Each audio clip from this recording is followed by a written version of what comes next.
嗱，2026香港車博會咧，仲有一個展台好值得大家睇下嘅就係東風啦，因為今次咧佢比較特別，如我哋所見啦，帶嚟好多車。都係嚟自於同一個集團唔同品牌嘅車型嚟嘅，我哋揀啲重點睇下。首先就係呢部超級大嘅 SUV 咧，逆境。咁呢部車咧，其實就係華為同埋東風聯合創造一部車嚟嘅，所以你睇個外殼都知啦，華為味係非常之足嘅。作為東風旗下嘅高端新能源品牌咧，呢台車係4月底先喺內地首次亮相，而家先2個月就喺香港出現啦。單憑呢一點就睇得出東風嘅誠意其實比起其他品牌，我覺得係要更加足嘅。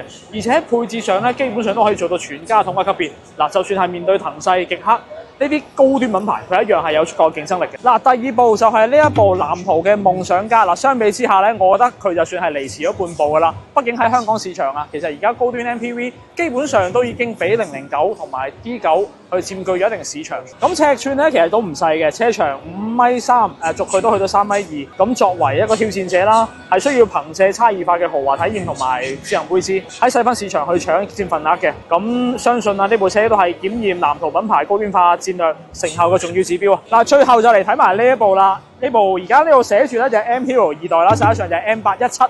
咁明顯就同正常嘅 SUV 行緊唔同風格，係一個軍車風嚟嘅。喂，咁樣造型嘅嘢，邊個男人見都唔中意啊！嗱，放眼成個歷史啊，可能淨係得悍馬係差唔多風格類型嘅產品，可能會賣得偏貴。但呢個獨特嘅硬派造型同埋新能源嘅組合咧，有可能係喺豪華越野市場係開闢一個新賽道嘅，都會係一個非常之大嘅看點。嗱，有冇睇過外觀咁硬派？其實內飾嘅都係非常之精緻嘅。另外咧，台車大部點解決咧？呢部車係有後輪轉向嘅。嗱，雖然佢而家攞嘅係一部左軚車，但據聞明年係有機會登陸香港市場嘅。